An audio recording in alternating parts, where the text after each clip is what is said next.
সত্যি আজকে আপনাদের জন্য গানটা হবে, তা না হলে আমি গাইতে পারবো না। হরি বল। যাই হোক, আপনারা সত্যি খুব ভালো। রাধে রাধে। হ্যাঁ, নাচবো। হরি বল হরি বল। তো জয় রাধে। তো আমরা সবাই বৃন্দাবনে এসে গেছি। আমাদের আলোচ্য বিষয় ভগবান শ্রীকৃষ্ণের নৌকাবিলাস। এইতে চাংশকলাপূর্ণ কৃষ্ণস্থ ভগবান, যিনি পরম কৃষ্ণ সচ্চিদানন্দ বিগ্রহ, অনাদি আদি শ্রী গোবিন্দ, সর্বকারণের কারণ। মধুময়ী শ্রী বৃন্দাবনে। মায়ের আর কেউ কথা বলবে না, আর কেউ কথা বলবে না। রাধে। মধুময়ী শ্রী বৃন্দাবনে। হরি বল।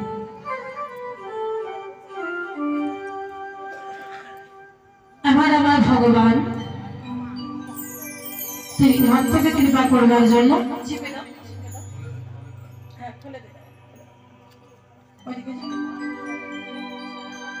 আমার ভগবান মনুষ্য দেহকে আশ্রয় করে বিশুদ্ধ প্রেমের খনি বাৎসল্যময়ী মা যশোমতীর কোলে তিনি এলেন। যশোদা গোপাল রূপে, নন্দ গোপাল রূপে, ব্রজ গোপাল রূপে। আজকে আমার ভগবান নন্দ মহারাজের নবলক্ষ ধীনবৎস সঙ্গে নিয়ে তাই হরি বল হরি বল। নন্দ মহারাজের নবলক্ষ ধেনু। আচ্ছা, নব মানে আমরা সবাই জানি নয়, তাই তো? হরি বল। আমরা সবাই জানি নব মানে নয়। কথা বলবে না মা, আর কথা নয়, তাহলে বুঝতে পারবে না। রাধে রাধে।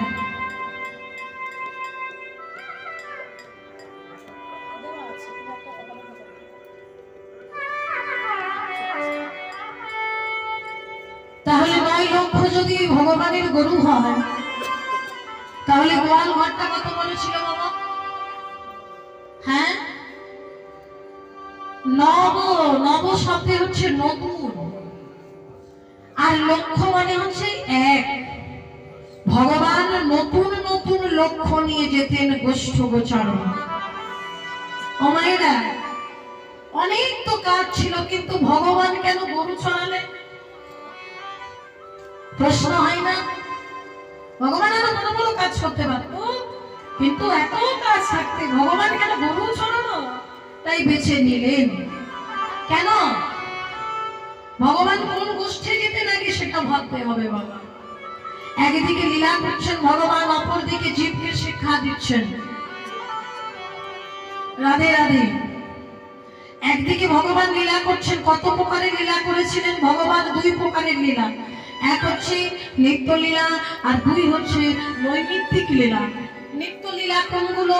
যে অষ্টকালীন যে লীলা কীর্তন, সেগুলো হচ্ছে ভগবানের নিত্য লীলা। কেমন? আর নৈমিত্তিক লীলা কোনগুলো? কারণার্থ আর প্রয়োজনার্থ, মানে কারণে আর প্রয়োজনে যে লীলাগুলো ভগবান করেছেন সেগুলো হচ্ছে নৈমিত্তিক লীলা। যেমন ভগবান গিরি গোবর্ধন ধারণ করেছেন, কারণ ছিল ইন্দ্র গোপানল থেকে ব্রজবাসীকে রক্ষা করার জন্য ভগবান গিরি গোবর্ধনকে ধারণ করে রেখেছিলেন। এগুলো হচ্ছে যেমন ফলক, কারণ ছিল বাবা। কারণ ছাড়া ভগবান কিছু করেন না, সেই জন্য এগুলো হচ্ছে নৈমিত্তিক লীলা। তাই ভগবান কি করলেন? যে নন্দ মহারাজের নবলক্ষ ধেনু আর 24 জন সখা, 24 জন সখাদের সঙ্গে নিয়ে ভগবান কোথায় এলেন? না গোষ্ঠ গোচরণে। আচ্ছা, ভগবানের 24 জন সখার নাম কি? শ্রীরাম, সুদাম, দাম, বসুদাম, সুবল, মহাবল, সুবাহু, মহাবাহু, স্তবকৃষ্ণ, অর্জুন লবঙ্গ মধুমঙ্গল হরাউদ অরুধম গন্ধর্ব কিঙ্কিনী অংশমান ভদ্রসেন বসন্ত বিলাসী কোকিল কলভিকুয়াল উজ্জ্বল কুণ্ডলী। এই হলো 24 জন ভগবানের সখা। তো ভগবান 24 জনকে নিয়ে এলেন, তো আমরা কি করব? এখানে আমাদের সঙ্গে কোথায় মিল আছে? বলে ভগবান যেমন 24 জনকে নিয়ে এসেছেন গোষ্ঠগোচারণী, আমরাও কিন্তু 24 জনকে সঙ্গে নিয়ে এসেছিলাম। আমাদের এই দেহটা হলো 24টা তত্ত্ব দিয়ে গঠিত। 24টা তত্ত্ব দিয়ে আমাদের দেহ গঠিত। কি কি? 10টা ইন্দ্রিয়, 6টা রিপু, পঞ্চভূত, মন, বুদ্ধি, অহংকার। এই হলো 24 তত্ত্ব। এই 24 জনকে নিয়ে আমরাও এসেছি এই সংসারের গোষ্ঠভূমিতে। ভগবান যেমন গোষ্ঠভূমিতে খেলা খেলছেন, কোথায়? না বৃন্দাবন। বলছে যা আছে বিশ্ব ব্রহ্মাণ্ডে তা আছে দেহবান। মানে বিশ্ব ব্রহ্মাণ্ডে যা কিছু আমরা দেখতে পাই তা কিন্তু আমাদের এই দেহ ভাণ্ডে পাই। সেটা কখন পাবো? না গুরু কৃপা হলে, তবে গুরুদেব যদি কৃপা করে জানায় তবেই আমরা জানতে পারবো, তা না হলে আমরা কখনো জানতে পারবো না। হরি বল, হরি বল। তাই আজকে ভগবান এসেছেন গোষ্ঠগোচারণে, এসে খেলা খেলছেন। কি খেলা? দেখো আনন্দিত করে খেলা, আনন্দিত করে খেলা, প্রেমের বনমালী, প্রেমের বনমালী। আনন্দিত করে খেলা, আনন্দিত করে খেলা, প্রেমের বনমালী, প্রেমের বনমালী।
ভগবান খেলছে বৃন্দাবনে, সখাদের সঙ্গে খেলতে খেলতে সুবলের পদঞ্জীবনী দর্শন করছে।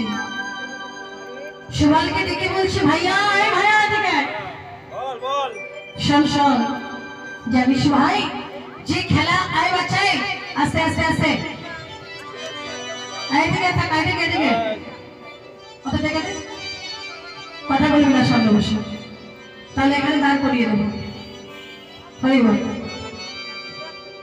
আজকে ভগবান খেলতে খেলতে যেমনি সুবলের বদন দর্শন করেছে, সুবলের বদন চন্দ্রিমা দর্শন করে সুবলকে বলছে, সুবল এদিকে আয়। জানিস ভাই, প্রতিদিন আমরা যে খেলা খেলি সেই খেলায় আজকে আমার আর খেলাই না ভাই। হ্যাঁ? সুবল বলছে, কেন? তুই জানিস না? তুই না হলি আমার মরম সখা। মরম সখা কাকে বলে মা? যে মনের কথা জানে সেই হলো মরম সখা। হ্যাঁ? আর তুই বলতে পারলি না যে আমার মনের কথা কি? জানিস সুবল ভাই, তোর ওই অমিয় মাখা বদন দেখি আমার সেই মনে পড়ে গেল আমার প্রেমময়ী রাধার কথা, প্রেমময়ী রাধারানীর কথা। বলে তুই যে রাধারানীর কাছে যাবি, কিভাবে যাবি? বলে আমি তো ভক্তকে কথা দিয়েছিলাম। কোন ভক্ত বা ভগবান কোন ভক্তকে কথা দিয়েছিলেন? না, ভক্ত যমুনা। ভক্ত যমুনাকে ভগবান কথা দিয়েছিলেন কবে? না যেদিন ভগবানের জন্ম হয়েছিল। ভগবানের জন্মটা কবে কোথায় হয়েছিল না জানা আছে? রাধে রাধে। ভগবান শ্রীকৃষ্ণের জন্ম কোথায় হয়েছিল?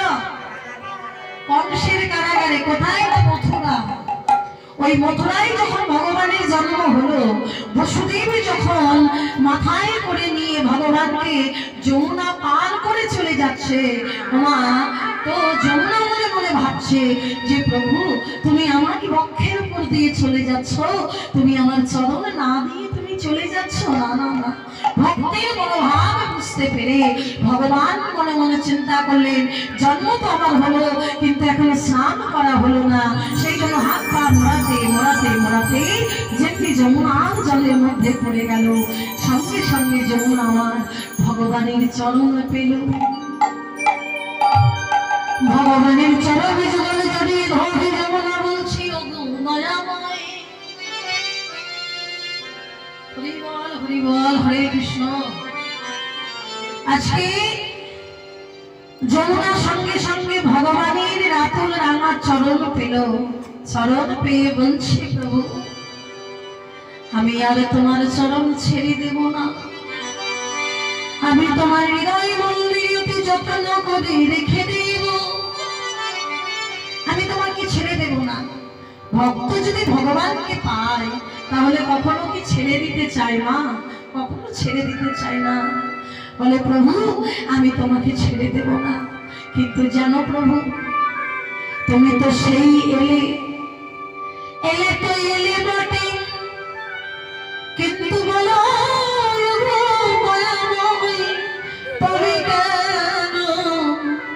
তবে কেন তুমি একা এলে? তুমি এলে তো ভালো কথা, কিন্তু কেন তুমি একা এলে? কোথায় আমার শ্রী রাধা রানী? আমার যে মনের বাসনা তোমার যুগল, তোমাদের যুগল চরণ আমি নিরে ধরব। ওগো দয়াময় বলো সেদিন আমার কবে হবে? বলো সেদিন আমার কবে হবে? সেদিন আমার কবে হবে? বলো সেদিন আমার কবে হবে? বলো বলো হে গোবিন্দ, বলো সেদিন আমার কবে হবে? বলো বলো হে গোবিন্দ, সেদিন আমার কবে হবে? বলো বলো হে গোবিন্দ, বলো সেদিন আমার কবে হবে? তুমি বলো হে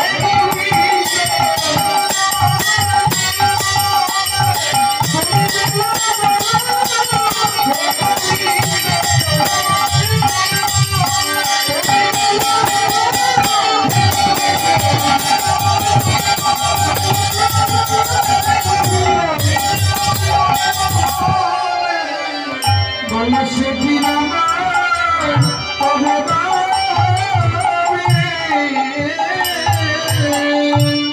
বলো সেদিন আমার কবে হবে? যেদিন আমি রাধা গোবিন্দের চরণ আমার হৃদয়ে রাখবো, আমার এই হৃদয় মন্দিরে পাবো।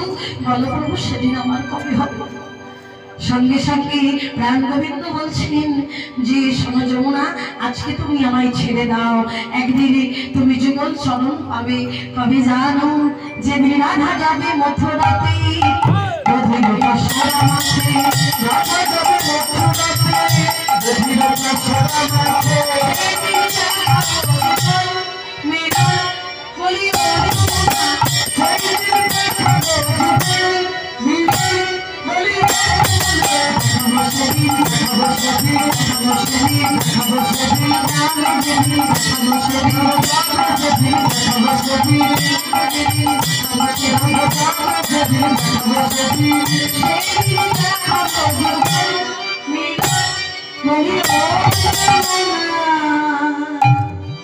যেদিন রাধারানী মথুরার হাটে যাবে, দধির পশরা মাথায় নিয়ে সেই দিন তুমি যুগল চরণ পাবে। আজকে সেই কথা দিয়েছে ভক্তকে, আজকে ভগবানের সেই দিনের কথাটা মনে হয়েছে। তাই সুবলকে বলছে, ভাইয়া ও ভাইয়া, বলি ভক্তের মনোবাসনা তোমায় পূর্ণ করতে হবে। ভগবানের আরেক নাম হচ্ছে ভক্ত বাঞ্ছা কল্পতরু। ভক্তের মনোবাঞ্ছা পূর্ণ করাই হচ্ছে ভগবানের কাজ। হরি বল হরি বল। তাই সুবল বলছে, ভাইয়া তুই না হয় যাবি, কিন্তু দাদা যে সঙ্গে আছে তোকে তো যেতে দেবে না। এই বলরাম হচ্ছে সংকর্ষণ শক্তি।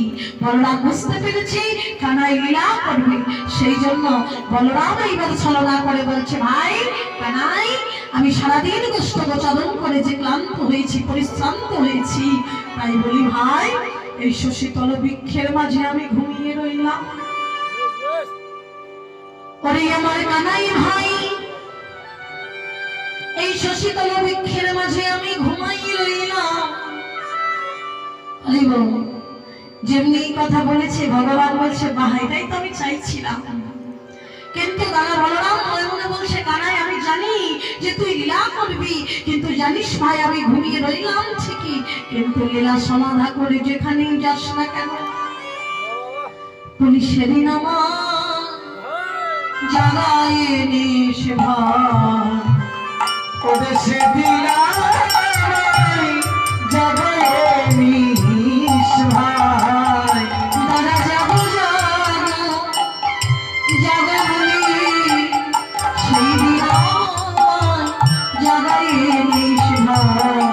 দাদা যাবে যাবে যাবে বলে সেই দিন আমায় জাগায় নিস ভাই। শোনো ভাই, আমার ভগবান যদি কাউকে না জাগায়, কেউ কোনোদিন জাগতে পারে না।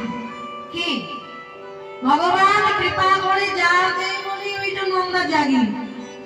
হরিবল হরিবল হরিবল। যেদিন ভগবান আর আমাদেরকে জাগাবে না, সেদিন আমরা চিরতরে ঘুমিয়ে থাকবো।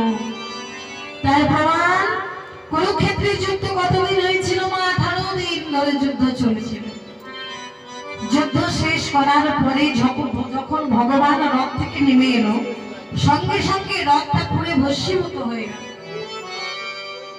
অর্জুন মনে মনে চিন্তা করছে, কি ব্যাপার, আমাকে জানতে হবে কেশবের কাছে।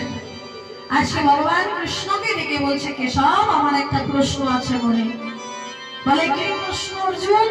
বলে কেশব, যতক্ষণ তুমি ওই রথের মধ্যে ছিলে ততক্ষণ রথটা সুরক্ষিত ছিল, কিন্তু তুমি যখন যুদ্ধ শেষ করার পরে রথ থেকে নেমে গেলে সঙ্গে সঙ্গে রথটা পুড়ে ভস্মীভূত হলো, এর কারণ তো আমি কিছুই বুঝতে পারলাম না। ভগবান বলছে, অর্জুন এটাই তো হয়, যতদিন আমি রথের মধ্যে থাকি ততদিন রথটা সুরক্ষিতই থাকে। হ্যাঁ, যখন আমি রথের মধ্যে থেকে নেমে যাই তখন তো রথটা পুড়িয়েই দেওয়া হয়। অর্জুন বলছে, কেশব সে না হয় বুঝলাম, কিন্তু আরেকটা কথা আমার প্রশ্ন মনের ভিতরে আছে। বলে কি প্রশ্ন? বলে প্রত্যেক দিন যুদ্ধ শেষ করার পরে তুমি তো কিছুক্ষণের জন্য নেমেছিলে রথ থেকে, তখন তো রথটা সুরক্ষিত ছিল, এটার কারণ তো কিছু বুঝলাম না, কিন্তু যুদ্ধ শেষ করার পরে যখন তুমি নামলে তখন কিন্তু রথটা পুড়ে ভস্মীভূত হলো। তখন ভগবান শ্রীকৃষ্ণ বলছেন, অর্জুন শোনো, যখন আমি যুদ্ধ শেষ করার পরে প্রত্যেকদিন কিছুক্ষণের জন্য নেমে আসতাম, তখন আমি বায়ুকে রেখে আসতাম রথের মধ্যে, সেই জন্য রথটা সুরক্ষিত ছিল। কিন্তু যখন যুদ্ধ শেষ হয়ে গেল কুরুক্ষেত্রে, তখন আমি বায়ুকে সঙ্গে করে নেমে গেলাম, সেই জন্যই তো রথটা পুড়ে ভস্মীভূত হল। ভগবান কি শিক্ষা দিলেন? যে এই দেহটা একটা রথ। হরিবল, এই দেহটা একটা রথ, এই রথের মধ্যে, দেহ রথের মধ্যে ভগবান যতক্ষণ আছে ততক্ষণ রথটা কিন্তু বাবা সুরক্ষিত আছে। হ্যাঁ, যখন এই রথের মধ্যে থেকে ভগবান নেমে যাবে তখন এই রথের আর কোনো মূল্য থাকবে না। তখন সঙ্গে সঙ্গে ঘরের বাহিরে করে দিবি, চোখে দিয়ে দিবে তুলসী পত্র, 4 জনা মিলে বাঁশের খাটিয়া করে সবাই শ্মশান ঘাটে নিয়ে গিয়ে এই সোনার দেহটা, এই সোনার অঙ্গটা ভঙ্গ করে দেবে। মায়েরা, তখন আর দেহের কোনো মূল্য থাকবে গো, তখন কোনো মূল্য থাকবে না। হরিবল হরিবল। আজকে ভগবান যতক্ষণ আছে ততক্ষণ মান আছে, ততক্ষণ অভিমান আছে, ততক্ষণ আমাদের সব আছে, কিন্তু ভগবান যখন চলে যাবে তখন কিন্তু আমাদের আর কিছু থাকবে না। তাই আজকে বলরাম দাদা বলছে মনে মনে, কানাইয়া যখন তুই লীলা সমাধা করে যেখানেই যাবি সেই দিন কৃপা করে আমায় জাগিয়ে নিস। এই বলে প্রাণ গোবিন্দ আমার সখাদের কাছ থেকে বিদায় নিয়ে যাচ্ছেন কোথায় না যমুনার কিনারে। আর সখাগণ সঙ্গ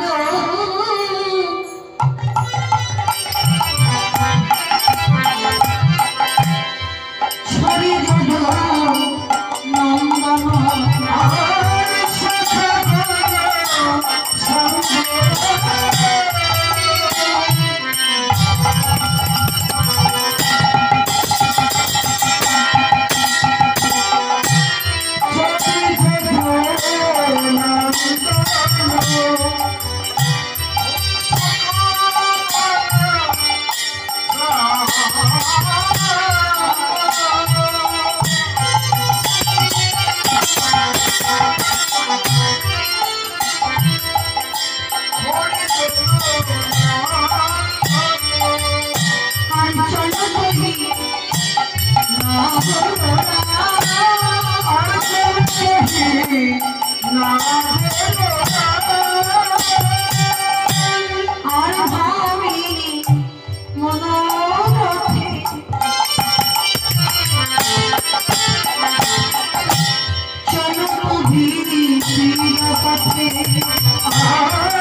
বলি মনোরথে লাগো চলিল